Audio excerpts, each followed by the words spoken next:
Stern Perm, trip of a lifetime. Let's fucking go.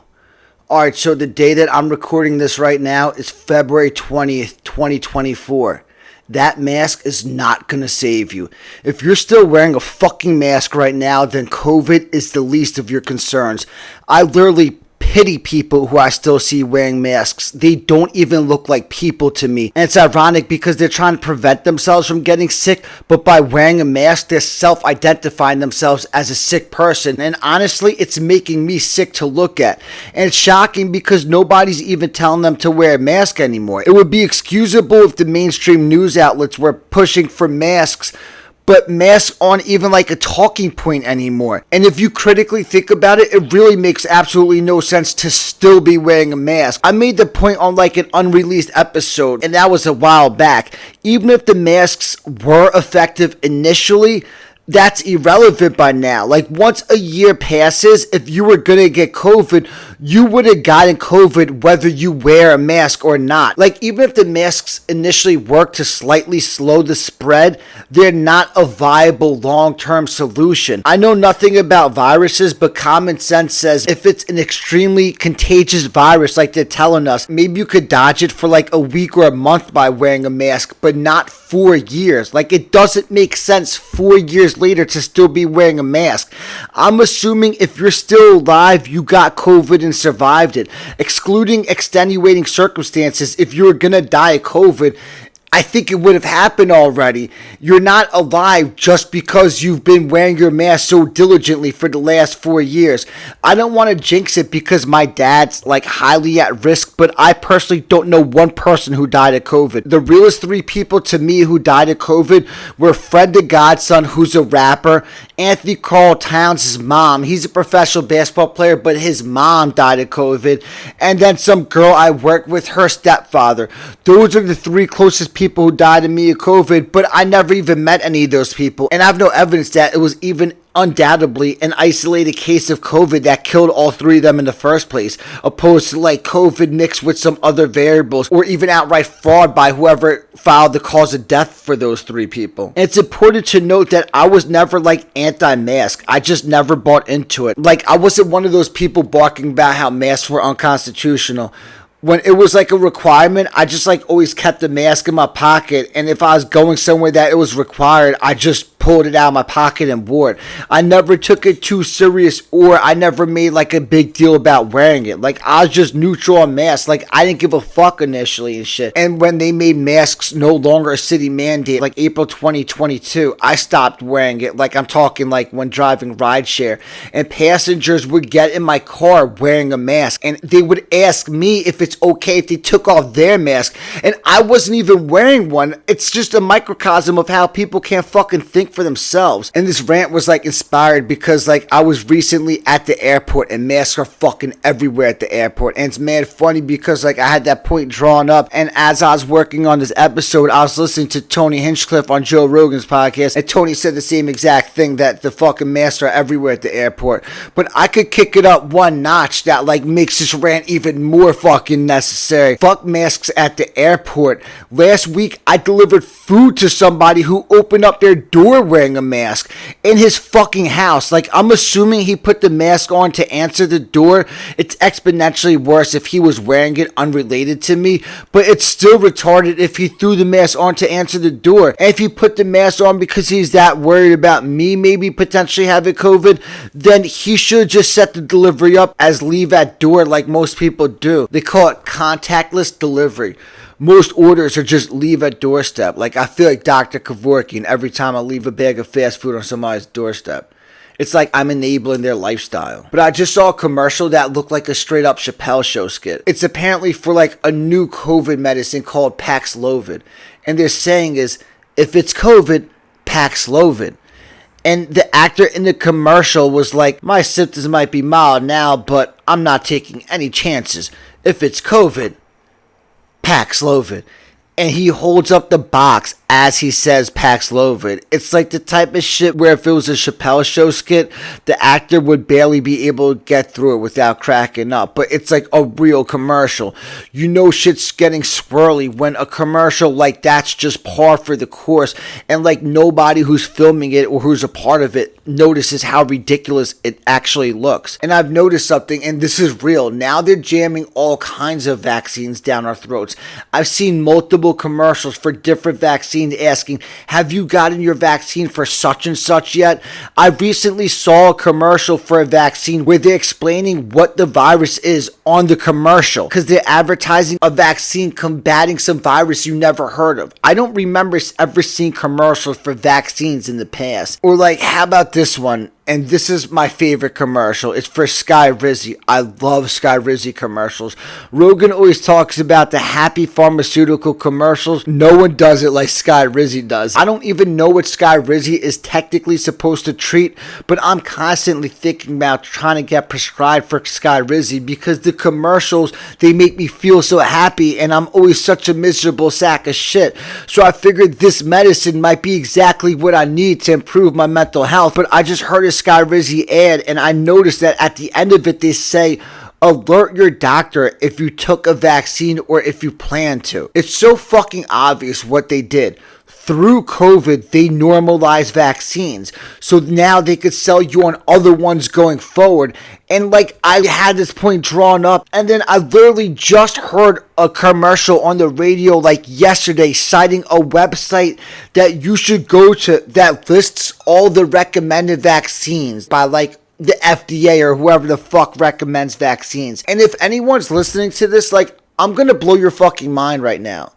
Even if you're pro-vaccine, before COVID, when was the last time you got vaccinated? Like, I know the answer for me is when I was like 6 years old. Vaccines are part of our doctor's routines as children, and then it stops. We don't get vaccinated as adults. This is them feeding off of COVID to make a conscious effort to normalize us getting vaccinated and incorporate it into our lifestyle going forward. I thought about it when I once said on a podcast that I'm not anti-vaccine. Like, I got the other vaccines. I just never saw a reason until I had to get it for a wedding. But I never saw a reason until that to go out and get the COVID vaccine. And then I thought about, like, I never actually went out and got any fucking vaccine. You know what I mean? Like, I just did it as a child. But to like some degree, we're all programmed. And if you're under the age of 10 now, and as your consciousness emerges, you and your parents are getting yearly vaccines for this and for that every fucking year, like it's for something else. And every year you find out what that year you're getting the vaccines for.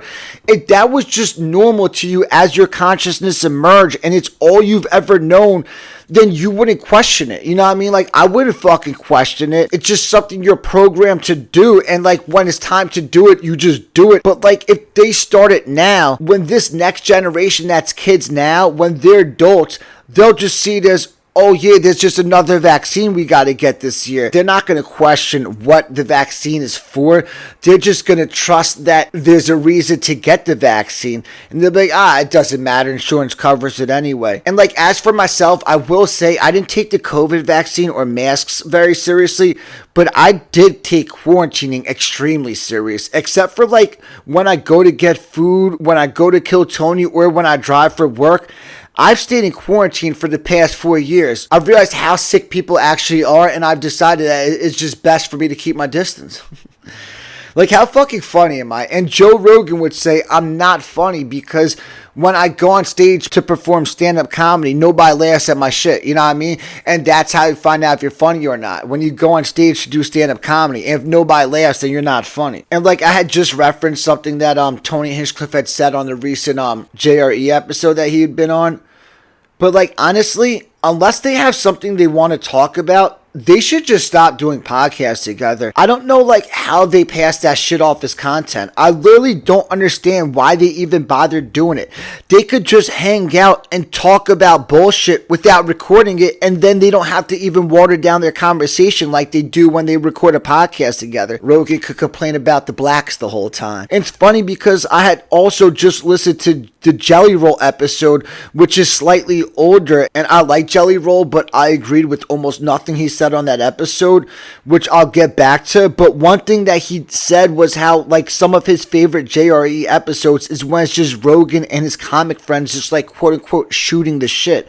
And like I totally disagree. I think those are the worst fucking episodes. What I liked about Rogan's podcast was that like there was usually substance in the conversations. It was like the types of conversations you don't get in everyday life. That's what I felt like I was getting from Rogan's podcast. But now it's like the basic ass conversations that are in everyday life have trickled into podcasting, and people just sit around and talk about bullshit. A perfect example being Tony and Rogan's recent episode, or any of their recent episodes. I don't even see the driving force for them to even like schedule to do a podcast together when they know they're just gonna record a throwaway episode. But this is where Tony's like really missing the boat, in my opinion. He could use that platform to his advantage. Every time Tony crowns a new regular on Kill Tony, they should go up to Rogan's podcast together and do a podcast with the three of them, where it's primarily the new regular telling their origin story and the story of the nights that they got the name pulled out of the bucket leading up to them becoming a regular. It would just make for an interesting conversation. Like, people love to hear someone's come up story, and like the conversation would just have purpose. And that shit's synergy, because obviously it's huge for the new regular to be on Rogan's podcast. It's good promotion for Kill Tony, which is good for Tony. And then these episodes were made for good content for Rogan's podcast, which is good for Rogan. Instead, when Tony goes on, they just sit around and have the most pointless conversations in the history of the universe, and everything is like so funny, but unfortunately the joke is on me. On that JRE episode, Tony Hinchcliffe was hyping up some new Kanye West verse, saying how powerful the lyrics are and how he has so much to talk about now and how he's a genius, this, that, and the third. He's like, it's a vintage Kanye West. Rogan's like rubbing his palms together in anticipation, like, oh, I can't wait for this. And then he played what to me is undoubtedly a vintage Kanye West verse. The Kanye West verse that Tony Hinchcliffe played for Rogan on his podcast is exactly what a Kanye West verse sounds like to me. It was absolute fucking trash. And you could sense how unimpressed Rogan was by it. Like, it just sounds so fucking bad sonically. And he's not saying anything, yo. But it's just an absolute joke how Tony personally noted how big he is into song lyrics. And then he plays that as an example of powerful lyrics. Like, I'm pretty sure he even said powerful lyrics. Meanwhile, I rapped a message to God verse on Kill Tony, and he cut it off laughing at me, saying, how much longer is this shit? It's his show, you know what I mean? Like, he could do whatever he wants. But Tony Hinchcliffe says that he's into powerful song lyrics, and he laughed at those, and then he played the Kanye West verse citing powerful lyrics. It's just documented evidence that people just buy into hype, and nobody really cares that much about great song lyrics when it's right in front of them. People think they're more into it than they actually are. And when Tony was going off on like how great Kanye West is, he was referencing other artists, and he was like, everyone just follows what Kanye West does, so he's always 3 years ahead of the game or ahead of the music. He said something like that. Like, first off, no offense to Tony Hinchcliffe, but like, what the fuck does he know about the direction of music? And is there anything worse than artists that carbon copy what the most popular artist is doing? So if Tony actually is right and that's what's happening, that Kanye West is 3 years ahead of the game because everybody else is following him, then isn't that like the epitome of the problem? I get it, I'm an irrelevant rapper, but me personally, I have a formula on how I create, and I promise, like, I'm not waiting around to find out what Kanye West does. And Kanye West literally said on Rogan's podcast that he follows what Bad Bunny does because they sell the most records. So if everyone's following Kanye West and Kanye West is following Bad Bunny, then Bad Bunny must be like 5 years ahead of the game. And as I was working on this, I just saw something that fucking touched my soul. Andrew Schulz had Russ on his podcast, and apparently Andrew Schulz is like the only other person in the history of the universe who isn't brainwashed by Kanye West, because Russ was up there doing that whole oh my god, Kanye West, that man is a genius. He was doing that whole thing. And like Andrew Schulz kind of like smirked when Russ said Kanye West is a genius. And I don't know, I'm paraphrasing, but Russ was like, you don't agree with me? And like Andrew Schulz started fucking cracking up. He was like, he's not a fucking genius. He's not fucking good at rapping. And Russ was like, you don't think he's a good rapper? And Andrew Schulz was like, he's fucking garbage. He's so fucking corny. I only saw the clip of it, but like the clip is amazing. He just like goes off on like a tangent and shit. He's saying everything that I be saying and shit. And then like they're like going back and forth about it and shit. And like Russ was like, you're crazy, man. Like, do you hear the stuff that this man is saying? And Andrew Schulz was like, what the fuck is he saying? And Russ was like literally speechless. It's like one of those funny things where like you tell someone like, what the fuck is your point? And then they're like, what's my point? And then like fucking Andrew Schulz started like cracking up. So when Andrew Schulz started cracking up and Russ had nothing to say, eventually he came back with, he's talking about what the other rappers are scared to talk about. And Andrew Schulz was like, what exactly is that? And like, I hate that type of shit. Like, to me, that's like the gay basic ass thing to say. He's talking about what other people are scared to talk about. Like, what the fuck are other rappers scared to talk about? There's been literally cases, documented cases of rappers getting arrested, and in court they play the rapper rapping about their open homicide case. Rappers aren't even scared to talk about murders that they have an open homicide investigation for. What the fuck are rappers scared to talk about? I've never heard anything that rappers are scared to talk about other than having like a legal job. That's the only thing I've ever heard rappers scared to talk about. So when Schulz asked him like, what the fuck is he talking about that other rappers are scared to, Russ responded back with like that typical type shit. Like, he talks about how we're all slaves to consumerism, which is such a fucking tired concept. That's such a basic thing to say. It was like the truth maybe 20 to 30 years ago, but right now people are more slaves to their monthly housing payment than they are to having designer brand of everything. I work every single day because my rent is $1,500. You know what I mean? That's expensive. That's $50 a day to keep a roof over my fucking head, yo. And I have an extremely affordable rent payment. You know what I mean? Like, that's cheap to live in the middle of fucking Austin, Texas. Like, I have it good. It's too expensive to keep a roof over your head. That's the fucking problem. The problem in America isn't that people are slaves to fucking consumerism. Some people are, but it's not the problem for the majority of the people. But like, in response to Russ saying how like he's rapping about how we're all slaves to consumerism, Andrew Schulz started cracking up like, yeah, right before he sells you $400 sneakers. Like, if I'm playing Family Feud and the question was name one person's obsessed with materialism, I'm buzzing like Kanye West. You know what I mean? Like, he is the face of materialism and consumerism, if you ask me. He has to be the most obsessed person I've ever heard talk with designer brands. Like, spare me on fucking Kanye West giving me a lecture about materialism in his fucking raps. He owns the fucking most garbage ass high-end brand in the history of the fucking universe.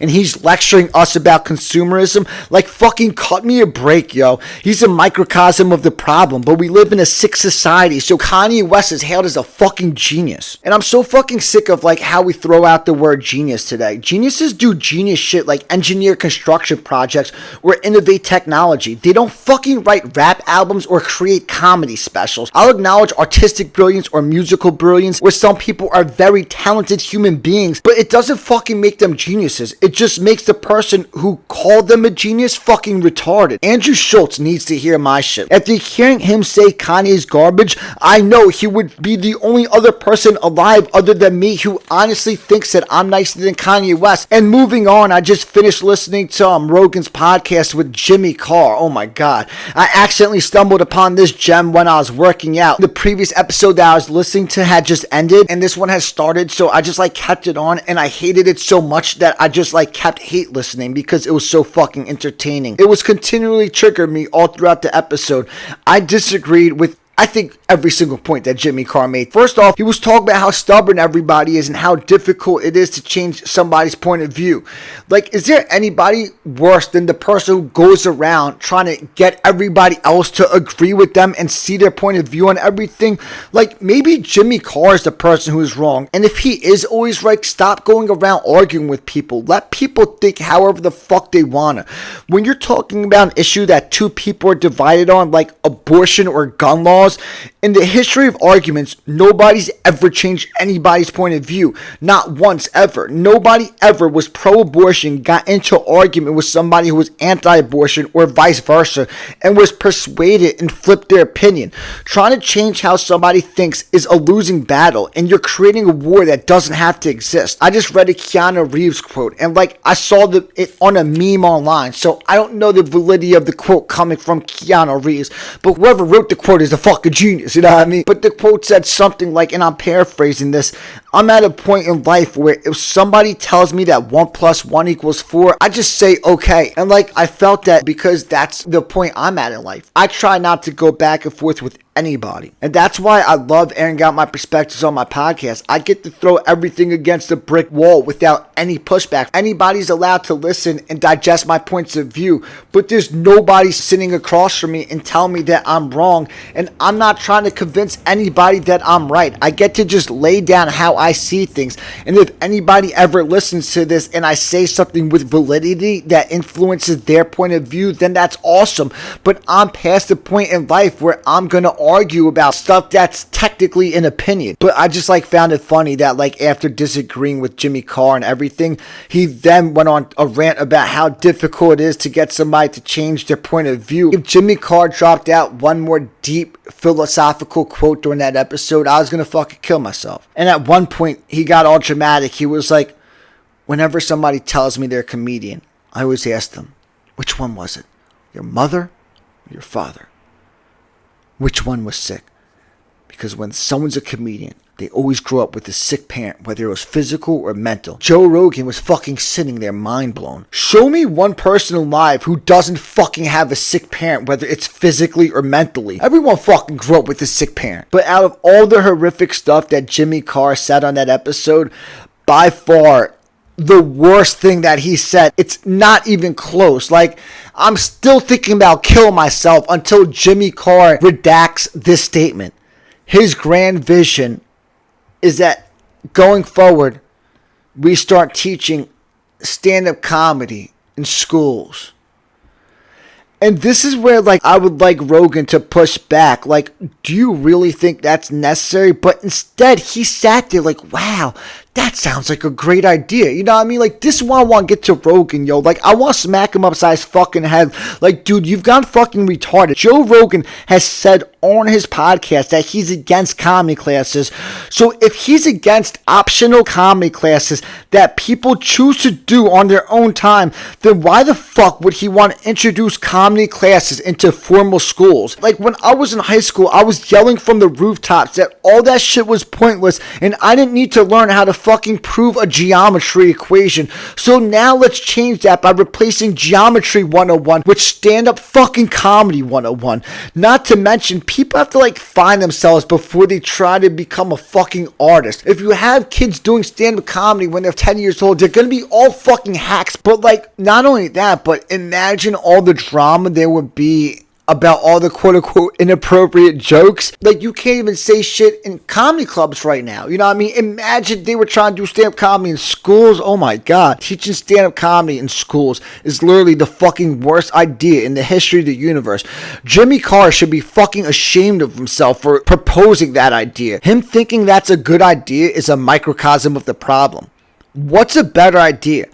Teaching stand-up comedy in school, or cutting off a lot of the fat in formal schooling and condensing high school and college into 4 years. I have an episode called Fuck Education, so I don't want to go too hard on it now, but everyone agrees that school is bullshit and something you just gotta get through. But instead of changing the system, we just hear the word quote-unquote education, and everyone's like, education is so important, we need more funding in education. Funding education is a trigger phrase for me. People think dumping money into education is magically going to make kids smarter. If we put $10 trillion towards education, does that mean the next generation is going to be a bunch of geniuses? If anything, all you're going to get is state-of-the-art technology in schools, and you're going to have beautiful buildings, but you're not going to have smarter kids. When you look around, do you think America's problem stems from a lack of education? Never have I spoken to to anybody and thought, damn, they're clearly uneducated. When I deliver food to apartments or houses in gated communities, a large fraction of the people who ordered food delivered or people who I'm picking them up for a ride share, they don't leave the gate code or information on how to get through. Do you think they're that retarded because they don't have enough education? Or maybe too much education was their fucking problem? Me personally, I have a bachelor's degree in criminal justice from Rutgers University, and Rogan never graduated college. Does that mean I'm educated and he's not? And during that same podcast episode, Jimmy Carr was actually making fun of people for majoring in gender studies, and then turned around a few minutes later and went on a rant about how the UK used to have free college tuition and they need to get back to it because of how important education is.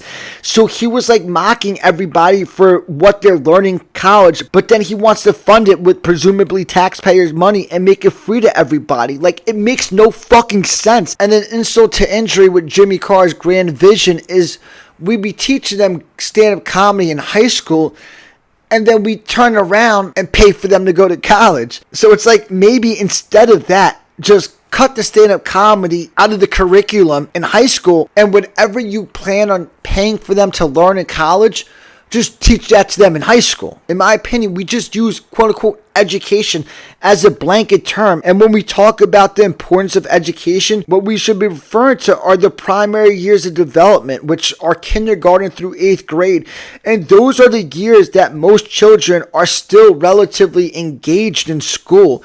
That's basically when they totally lose interest. So Jimmy Carr's grand vision is teaching stand-up comedy in school, while my vision is to condense high school and college into 4 years, whether that's eliminating undergrad altogether, making high school 2 years and then like 2 years some type of college program, or maybe some type of hybrid experience altogether for all 4 years. So like kids kind of go away for like a high school college type experience. But even if you disagree on my stance on cutting back in formal schooling, what's a more progressive idea? Teaching stand-up comedy in school or cutting the fat off the curriculum in school? And then on that same podcast episode, Jimmy Carr went on to talk about how if we taught mixed martial arts in schools, it would eliminate bullying. Like, this guy's on Rogan's podcast trying to reshape the whole K-12 curriculum. Teaching MMA in schools is a much better idea than teaching stand-up comedy, but it just validates that we don't need to force kids to sit in classrooms if we have nothing specific for them to learn. We're just fishing for anything to teach them. If someone wants their kids to train MMA, then they could just bring them to a local gym. There's experienced MMA coaches everywhere. We don't have to introduce it into schools. If anything, you could probably get a much better MMA education now at your local gym than you would be able to get it from whoever they had teaching it in school. Jimmy Carr said that like teaching MMA would reduce or eliminate bullying in school, which it probably would to a degree, but like not even close to as much as he thinks it would. That like namaste mind frame that you hear about amongst like mixed martial artists and people who train, that comes with adulthood. Kids are vicious. Just because kids learn MMA in school doesn't mean it's going to be like one big happy environment where everybody loves each other and gets along. Just because they're learning MMA in school doesn't mean kids are going to stop fucking with other kids. Not to mention that half the kids would just get doctor's letters giving them permission to not participate, citing some bullshit ass medical excuse like they already do it in gym class. You think they're not gonna fucking get that shit to sit out in mixed martial arts? Not to mention like all the lawsuits that will come up when some kid breaks their fucking arm. Like, how horrific of an idea is it to teach MMA in schools? And as bad as an idea is to teach MMA in schools, it's probably still a better idea to teach MMA in schools than stand-up comedy. If you want to eliminate bullying in school, I got just the answer. Eliminate the unnecessary schooling. Bullying in schools is inevitable and will never stop. It's the nature of the environment. Schools are the perfect melting pot for people to get into it. If you put adults into that same exact ecosystem where they're constantly on top of each other and in a social competition and in a competition in every single way, people are gonna go at it.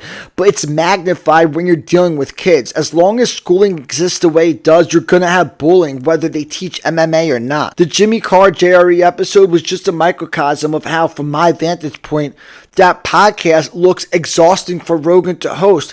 Like, I feel like Rogan doesn't even realize it, but the podcast has gotten away from him because me and Rogan have the same point of view on everything, and I'm listening to people on his podcast where I disagree with everything they're saying, but Rogan's just sitting there going along with it. Like, when you're talking about teaching stand-up comedy classes in school, when Rogan agrees with that shit on his podcast, he's either just not critically thinking or he doesn't feel like getting into it with these people. And like, I agree that he shouldn't be getting into it with people on his podcast because like it's cringy to listen to, but that's why I said the podcast is getting away from him. Because if you have people putting down rhetoric that he disagrees with, he either has to sit there and go along with it or argue back, which he doesn't want to do. And when Rogan recently had Jelly Roll on, he said one of the reasons why he loves doing the podcast is getting to sit down with interesting people like Jelly Roll and talking for a few hours, which was ironic because during that episode, I had already been thinking about how I couldn't imagine doing anything other than a solo podcast and having to sit through these exhausting conversations. I like Jelly Roll, but like I said earlier, I disagree with basically everything he said during that episode. Like, he was saying how he doesn't do music for himself. He does music for other people. It sounds good to say, but it's absolute fucking bullshit. Even if you enjoy reaching other people through your music, first and foremost, people do this shit to serve themselves. If I did the music for other people, I would have quit after my first album flopped. And in the past 15 years, if I've learned one thing, it's people are fucking horrific monsters. I'm so sure I'm doing music for them before I do it for myself. The primary reason why I do music is because I find purpose in it. It gives me something to do and I like expressing myself. Plus, the dream of turning it into a career is a driving force behind my existence. If I could make a career out of doing something like this, which glues my existence together, then to me that's the ultimate success. If one day like people were crying because my music moved them, like that would be inspiring, but everything else comes before that. And then Jelly Roll went on to say that last year he wrote 100 songs but didn't like any of them until he stumbled upon the album that he wrote that he won the award for. Like, I personally find that shit so fucking uninspiring. I never fucking wrote a bar that I didn't love. I couldn't imagine not loving one of my songs. Everyone thinks that this shit's about having the best work ethic and recording the most music. Like, if you ask a rapper how many songs they have like a fucking 1,000 songs, yo. It's so fucking ridiculous. And not only do they have 1,000 songs, they don't know the words to any of them. Like, they're reading off a paper when they're in the booth recording. So they have a fucking 1,000 songs that they don't like and they didn't memorize. Like, what are we even doing over here? But like, what I find really ironic, to tie it back, was like Jelly Roll said that he recorded 100 songs last year, but he didn't like any of them. And then this was the album that he landed on. So like, he obviously didn't put out any of that other music, which confuses me because I thought he records music for other people. You know what I mean? So if you record music for other people, why would you not put out the music because you didn't like it? Like, what does it matter if you don't like it if you're doing it for them anyway? But it just shows you how the shit people say is just fucking, it's talking points. It's a fucking crock of shit. It all sounds good in theory, and people are so lost that they actually believe the shit they say. Trust me, the people that do this shit for other people, they fall off quickly. And then just like a couple quick things that Jelly Roll said on the episode of JRE that I wasn't feeling. Something that he said was he caught his 15-year-old daughter smoking weed, and like he sat her down, like gave her like the talk and stuff, and had a conversation about how like when he was her age, he was getting into trouble and acting out. And that to me like highlights a major problem with how we parent. Like, who the fuck am I talking about parenting? But I think we don't parent right in America. Me and Rogan differentiate smoking weed from being bad and acting out.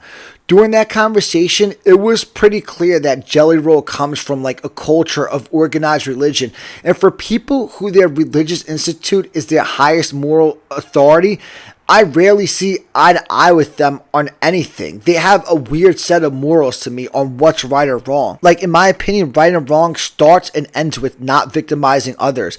If there's no victims, I see what my kid is doing differently than if there are victims. But like, a lot of parents will react similar to finding out their kids are smoking weed as if they found out their kids stole something from somebody, or even like egged houses. You know what I mean? Like, there's a different talk for my kid if I found out that my kid was smoking trees, or if I found out that my kid was egging houses. And when parents paint everything with the same broad brush, in my opinion, it blurs the lines of what truly doing something wrong is. And I think it's those kids that don't have a good moral compass. If your parents are reacting similar to you smoking weed as if like you were stealing, then they'll treat all drugs the same, and they're not teaching the harms of certain manufactured substances. And that's how you raise kids that lump weed and coke together and take the potential consequences of cocaine too lightly. And then like Jelly Roll was talking about being locked up in juvenile hall growing up on his birthday and shit. He was like, the prison guards didn't even have decency to wish you a happy birthday on your 15-year-old birthday. Like, he said he was fucking locked up for armed robbery. How is he gonna whine about how the prison guards didn't wish him happy birthday? Like, if he said his family members tried to call him, but they couldn't get through to him on his birthday, then that's foul. But as long as your family could get through to you, that's all that matters. Like, who the fuck cares if some prison guards didn't wish you fucking happy birthday? Like, what the fuck are you worried about? But Jelly Roll was playing the victim card about not being able to get approved on buying a house because of his felony record. And I was on his side initially, like, damn, that fucking sucks if you could afford a house, but they won't let you buy it because you have a felony record. But then he made the point that, oh yeah, this house just happens to be on a golf course, which is obviously a private golf course. And the golf course said no. He gave some sob story about how he put in an offer on his dream home. The offer got approved just to find out that he couldn't get the house because he's a felon. But he had left out the minor detail that the house was on a fucking golf course. It just highlights how fucking lost people are. Like, Jelly Roll called it his dream house. Why the fuck is your dream house on a golf course when you presumably don't fucking play golf? Like, Jelly Roll obviously doesn't play golf.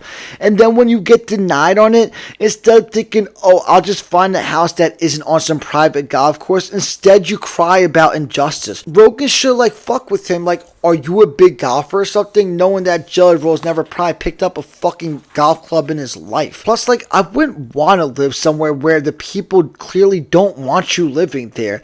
Like, you're some fucking ritzy golf club and you don't fucking want me here because I once caught a case. Like, fuck you. I don't want to be part of what you have going on here. But, like, this is also, like, a new thing with me.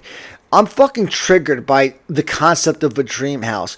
Like, me personally, I have a dream house now. My dream house is any detached house that I don't have to fucking work the rest of my life to pay for. I've never seen anything like some of these Westlake mansions that I deliver food to, or like some of the ones that like I see in the distance. They're so fucking ridiculous and over the top. Living in one of those houses is not my dream now or ever. Like, as nice as those houses look, if I had Joe Rogan's money, I still wouldn't live in one of them out of principle. And not to mention, like, if I was Joe Rogan, I wouldn't want to raise my kids in those houses. They're all beautiful houses, but I can't even fucking look at them anymore. They make me sick to my stomach. You think funding education's the answer? Maybe building affordable real estate and not constructing these houses is a better solution. These houses get built so investment groups could profit. Who has the money? The rich. So construction caters to the rich, and they build these huge fucking over-the-top properties that shouldn't exist. Construction revolves around making money opposed to housing the population. And the result of it is these oversized houses, basically the size of the fucking royal palace. Meanwhile, the people who do the hard labor and the actual construction building these houses could barely afford to pay their fucking monthly rent payment. And like, once all these over-the-top houses exist, if you could afford to live in one, you might as well. Like, I see nothing wrong with it, but they should never been built in the first place.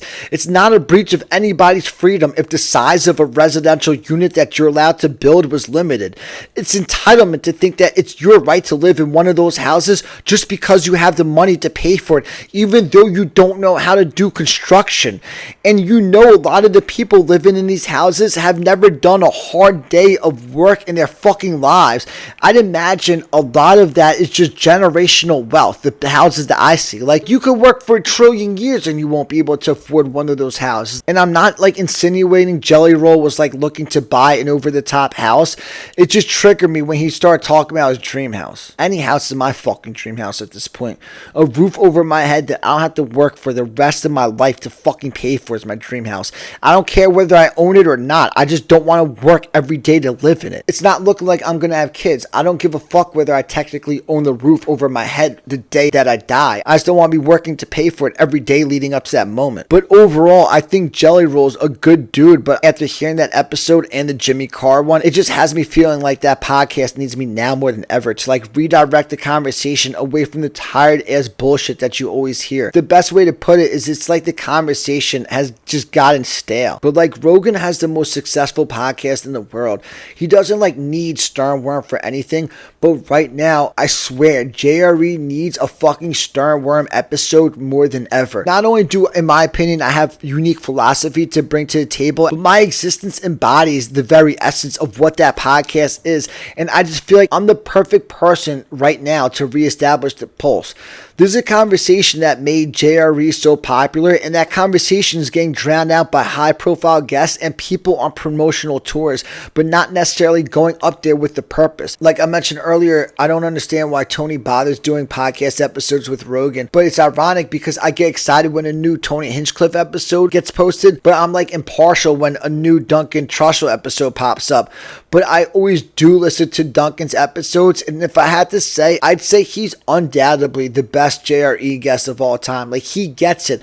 I feel like I take him for granted as a guest. It's almost like he keeps the pulse of the conversation alive, and I hope to reestablish it. Like, I'm gonna remind everybody this is what Rogan's podcast is about. Like, a perfect example of episodes that keep the conversation going are two recent ones that he's had with Dr. Diana Walsh-Pasulka and Dr. Deborah So. To me, those sounded like two credible, level-headed people with good information and quality opinions on specific topics relevant to the essence of the podcast. It's like they're out there seeking the truth in life, and I feel like that's kind of what Rogan's podcast is supposed to be talking about. And the Dr. Walsh-Pasulka lady, when I was listening to her talk, all I could think was like, damn, she needs to hear me talk about my manic episodes.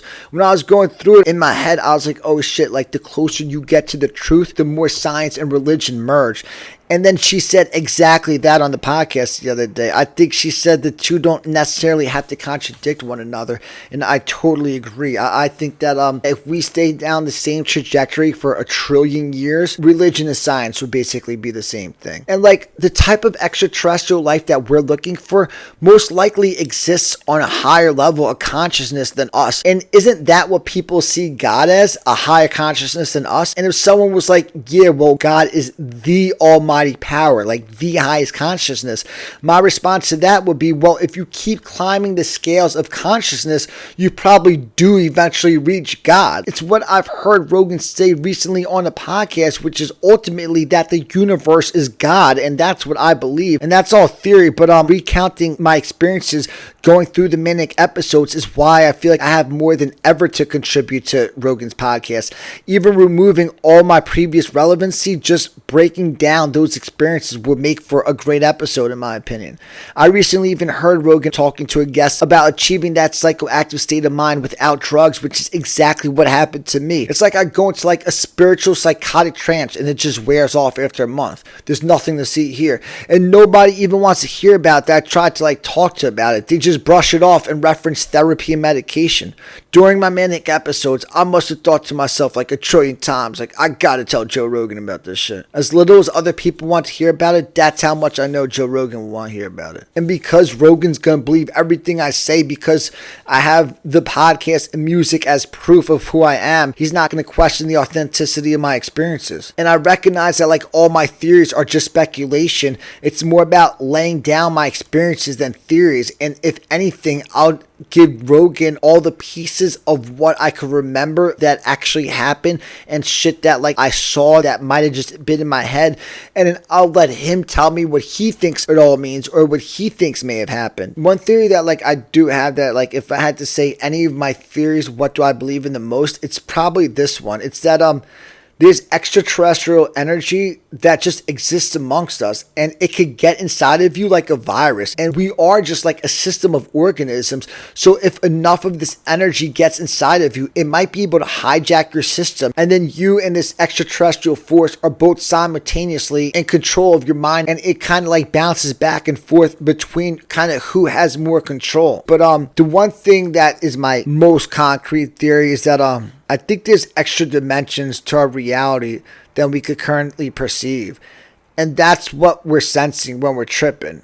Or like when you go manic, or like when you see people go crazy. Like, I just think that there's extra dimensions to this whole thing that we don't currently comprehend. And when you trip off mushrooms, when you go manic, wherever the fuck it is, I just think that you start to sense the pathways. You just don't know how to connect properly to it. But you sense it's there. You sense there's another dimension to something. And like, not only do I know I embody what the podcast needs in every way possible, but it goes deeper than that. Joe Rogan needs me for something else right now, and he needs it in his life more than ever. Before I worry about getting on Rogan's podcast, my new idea that I have is I want him to come here and do my podcast like as a guest, and like there's gonna be no pressure on him to like perform, because I'll just tell him my Path to Destiny story and he could just sit there and listen. I actually just bought, where is it? I just bought this custom sign right here. This is the illest shit in the history of the universe. I don't know what's iller, that Triple Lifetime sign or this Path to Destiny sign. Like, it's a real sign. This shit's cool as fuck. But like, I want to tell him the Path to Destiny story and shit, and that's what the podcast episode would be if he comes here as the guest and shit. But the overall point is him doing a podcast that gets 40 views an episode and recording it in an apartment on an iPhone is exactly what Joe Rogan wants and needs in his life right now more than anything. I've been thinking this, and it was recently verified when I heard him talking about Your Mom's House Studio, and he was saying how like there's like 10 employees walking around with clipboards, and I could just tell like he wasn't really feeling it. Rogan's so far removed from the trenches of life existence, and like that's what he comes from, and I know he wants like just a taste of it, and by stepping into my apartment, like he's gonna be able to recapture that feeling. It's a sense of purity that's like good for the soul and is like currently lost in his life. And to Joe Rogan, I'm the motherfucking kid, so I'm the perfect person for him to do this with. I'm the man for the job if Joe Rogan just wants to feel like a peasant for a day. He was just talking about how disconnected the elite wealthy people are from like real people. Rogan's not like as disconnected from real people as who he was talking about, but I know he thinks he's like disconnected to a degree. I know he's disconnected because I could hear by the shit he says. I could let Rogan into the life of someone who's just a real person who's just out here trying to make ends meet in Austin, Texas, driving rideshare. Plus, he's just gonna like love the feel of my apartment. It's got like such an underground artist in the trenches vibe. There's podcasting notes like everywhere. I'm probably gonna be like the first inspired podcaster that he's ever met. He's gonna be blown away. I've seen him blown away by a lot less before. And Discover Me is just gonna like infuse him with energy. He's gonna be mad excited to help me bring my shit to life. I'm positive that opening up this door for me is gonna be one of the most rewarding things that Joe Rogan ever does in his life. And on top of that, he's gonna absolutely love the existence that I've carved out for myself. I just heard him reference how he loves when people do their own thing. They don't get married and like they don't do the traditional lifestyle and they just beat to their own drum. Girls like Rogan too much. He was like always a prisoner to relationships. He can never live how I got to live. He ended up in this life where like he's kind of like conformed to it all. I feel like he's almost gonna see himself living a different existence through me. It's almost like the empty existence I live is his dream. He would obviously like rather live his life a million times over, but like I bet he'd like to like vacation to my life for like a week here and there. And because of how the straightest job in the history of the universe, I have total freedom in my life. I'm not tied down to anything. I don't wake up to alarm clocks and I take naps whenever I want. Obviously, I smoke trees all day. There's some days where all I do is eat cookies and drink milk all day for food. If I want barbecue, I hit up Franklin's on a random Tuesday. I basically do whatever the fuck I want on a daily basis. If you could get past the fact that my existence is empty, I'm living a fucking dream out here right now. I have no pressure in my life and nobody hitting me with bullshit. I get to just exist as a human, be on my own frequency and chase my dreams. My life is so fucking peaceful and it's void of drama except for when it comes from work. But I'm so positive that, like, if I show Rogan how to live, he's going to be envious as fuck. Like, dude, you got this shit down to a science. If you could get past the fact that I have no career and no family, I've stumbled upon the straightest existence in the history of the universe. And I know I sound ridiculous thinking Rogan's going to be excited to come do my podcast, but I don't know how anybody could watch this podcast or my music videos and think I'm delusional for thinking Rogan would be obsessed with me. Like, it's so fucking obvious. I just got to get it to him organically. And then, like, going along with the theme of how I don't really like a lot of the content that's being put out on Rogan's podcast within the past few years, something just happened that I was able to slide in and connect it with that. And, like, this incident really resonated with me. Dana White walking out on Howie Mandel's podcast. Howie Mandel is, like, trying to make this big comeback into relevancy, it seems like. I see him everywhere these days. First, I saw him on Kill Tony, and then I saw his podcast pop into my newsfeed with Tony as a guest on it. And then, like, a few weeks later was when the Dana White incident happened. And now, like, the Howie Mandel podcast is everywhere because of that. It just seems like everybody with half a name these days wants in on this podcasting shit because they realize it's the straightest lane in the fucking history of the universe. You have creative control and you own your own shit. But, like, when I first heard Howie on Kill Tony, and then I listened to part of Tony's episode on Howie's podcast, I thought the same thing both times. I couldn't fucking listen to Howie Mandel talk. I just thought he sounded so fucking fake. He sounds like somebody who lost himself in the mainstream and just doesn't know how to be real when the camera's rolling. It's like nobody gave him the memo that he could be real out here. I feel like in this space, you're on your own frequency. It's so easy to be authentic. And then people like Howie and, like, presumably Trevor Noah, because I've never heard him on his podcast, but I can only imagine how he sounds on his podcast. They still sound like they're faking it in this space. And in reference to Howie's podcast, like, I'm so sure I would ever listen to a podcast hosted by somebody and their daughter. That's the fucking worst dynamic ever. Like, if the topic of sex comes up, it just makes you want to throw up. So secretly, like, I kind of became a hater on Howie Mandel and his podcast. And now the Dana White incident happened, and it made me, like, happy to watch it because I'm like, oh yeah, Dana sees what the fuck I see. To the naked eye, him walking out just, like, doesn't make sense. Like, I've seen people online with 3 different perspectives on it, and, like, 2 of the perspectives that I think are wrong, the people who have those perspectives are, like, swearing that you're a fucking idiot if you see it any other way, and I'm pretty sure they're wrong. The first perspective is, like, you're gullible and you're, like, an idiot if you don't realize that it's staged. Like, I'm so sure Dana White would go along with stages some corny ass shit like that. Like, that shit's not staged. And then the other wrong perspective was people saying that Howie's introduction was sarcastic. People are like, it's so clear, like, he's being sarcastic when he calls him a philosopher. And, like, everyone was saying that he was taking underhanded jabs at Dana White. What I think happened is I think people think he sounded sarcastic because that's how full of shit Howie Mandel is. He sounds so fucking disingenuous when he talks that people thought he sounded sarcastic. And I'm pretty sure that's what Dana White was thinking after listening to Howie doing his 20-second intro. He was probably thinking, I can't fucking sit here for 2 hours with this guy or I might kill myself or I might kill him. Something that, like, I've noticed driving rideshare is how fucking exhausting some conversations are. Specifically when someone's talking just to fill the air or when there's some sort of fake dynamic in the picture. And during Howie's intro, Dana White was like, thank you for the kind words. And just from the events that ensued, I just sensed that Dana White thanking Howie for the compliment, Dana White felt like he was faking when he was talking, and that brief moment of faking it was exhausting to Dana White because it's exhausting when you're in a conversation and you have to fake it. And then he just started bubbling with anger and it just boiled over quickly and he was like, I gotta get the fuck out of here. And that situation was an absolute microcosm of everything that's wrong with the state of podcasts today, and Dana White made a statement against it by walking out. Like, what the fuck did Howie want to talk to Dana White about in the first place? All these podcasts do is try to get the highest profile guest on possible, and they bring them in with no specific reason except for hoping it'll expand their podcast base. If you're going to do a podcast with somebody, there needs to be purpose behind the conversation. Otherwise, you're just wasting everybody's time. There can't be a disconnect between the host and the guest. And Rogan's different because he's not desperately seeking out high profile guests, but he sees no problem with doing episodes with no purpose purpose. And that's what a lot of JRE episodes seem like to me. Conversations with no purpose that just drag. Just by listening to the conversation, I feel exhausted for Rogan that he has to be a part of it. He must feel that to some degree when he's having these conversations. I saw a clip of Bobby Lee on a podcast with two girls, and he called one of them out for being disengaged in their conversation. She said something like, well, you guys went on a one-on-one conversation about something that's like a foreign language to me, so I just let you guys talk. And I agree with what she said. And Bobby Lee was like, well, this is your podcast. Pretend to be interested and be part of the conversation.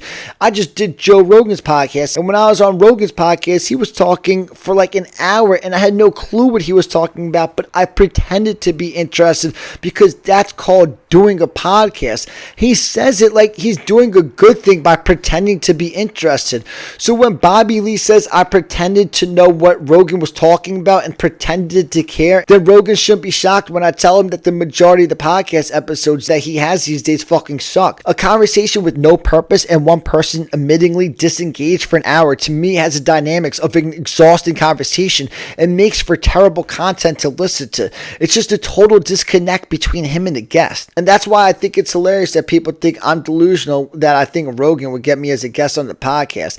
I feel like if he does a podcast with me, it's like a breath of fresh air. It'll be refreshing to him. And it had something else jotted down that I was going to remove and end there, but then something else just happened and made this extremely relevant, and I have to talk about it. I had just seen a JRE clip of Bert Kreischer saying he doesn't read his comments, and Rogan was co-signing it like, yeah, you shouldn't read the comments. It's all losers posting. And I agree with Rogan's sentiment. Whether the person's right or wrong, it takes a loser to post unsolicited negativity on somebody's video.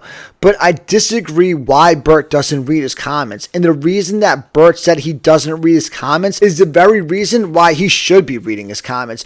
Bert Kreischer said he doesn't read his comments because they would hurt too much. That can't be the reason why you don't read your comments. If you're putting yourself into the public spotlight and you're not reading your comments because they would hurt too much, then you need to be reading them and face how you're being perceived, especially him, because all the negativity surrounding him right now. If there's no validity to what's being said, then it shouldn't affect him. But as long as everything's in bounds, he's got to be able to read what people are saying about him. There's nothing some anonymous person that you've never met should be able to say about you that you won't look in the mirror and say to yourself. As long as it's about you directly and not like a family member, nothing said should have that big of an effect on you. If it does, then maybe you need to digest it and accept it as constructive criticism. So I wasn't sure if I was going to slide that in, and then Bert Kreischer's infamous Super Bowl weekend just happened where he crashed the Pat McAfee show and absolutely fucking embarrass himself. And it's one thing to embarrass yourself, but it's totally different when you're negatively affecting other people in the process. The first time he crashed the show, it wasn't like a big deal. Pat McAfee played into it well, and it was like totally fine. But I think that's the problem. Like, it went too well. And that's why like Bert probably grabbed Tom and was like, yo, let's go back. They fucking love me. It went great. But obviously, like the second time when he went back, like if anybody's watching this, like you've seen the fucking incident shit.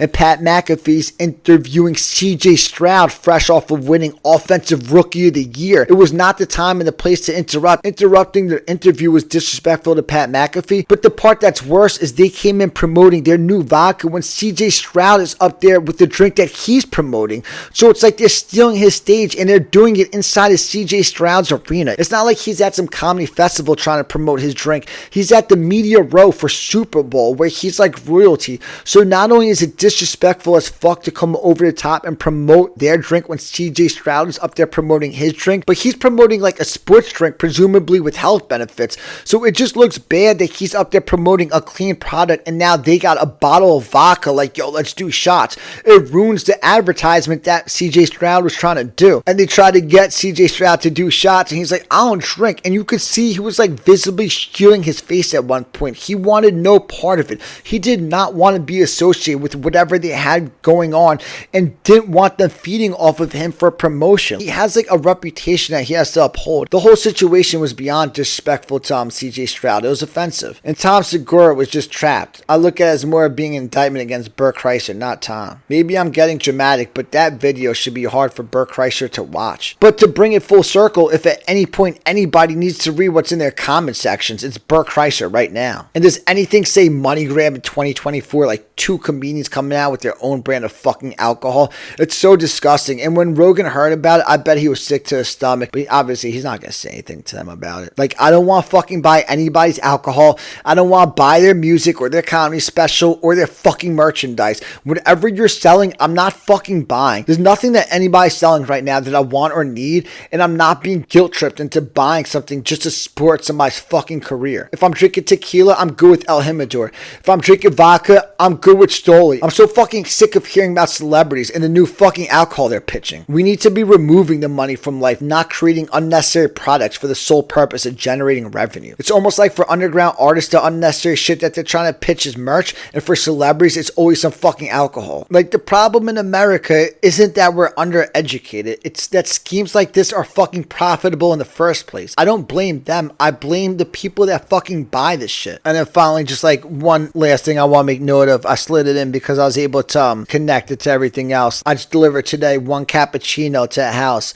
I watched the Starbucks employee pack the bag. She put the loose cup into a paper bag. Luckily, I saw it and I was aware of it because, like, if you pick up that bag and you don't know how it's packaged, the cup's just going to topple over. So I carefully drove to the house with the bag on my lap, holding the cup in place through the bag.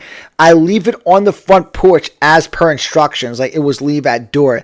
And I wrote a note, like a memo in the drop-off information saying it's a loose cup in the bag. Be careful when you pick up the bag.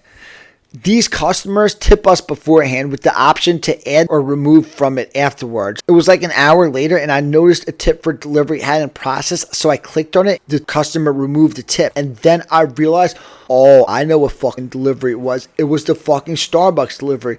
This customer presumably never read the note, picked up the bag, spilled their drink everywhere, and blamed it on me, the delivery driver, who was extra diligent with the delivery and left a note with instructions. Meanwhile, this person who's probably cursing my name, screaming I'm a fucking idiot, and took away the money that I work for is probably some entitled piece of shit who's never done a fucking day of real work in their life. But like, the way I tie it back is like, you think education's the problem in America? The best job I've ever had is the biggest bullshit work I've ever fucking done. The other day I accepted a delivery from Sonic. It was an expected 18 minutes for $11, which is a really good delivery. Well worth the time. The delivery was one 32-ounce fountain soda. I got paid $11 to drop a fucking cup of fountain soda off on someone's apartment doorstep. It's fucking repulsive. Like, you think there's no consequences to this way of life? Just let the fucking population sit in school until they're 40 years old so everybody's quote unquote educated, and mold a bunch of fucking sick retards who live off of whatever money their parents had saved up off of investing, while everything collapses because this foundation is built on fucking bullshit. This place is a fucking joke. It's no wonder why people worship Kanye West as a genius. To me, Kanye West, Joel Osteen, tomato. Stern Perm, trip of a lifetime. Let's fucking go.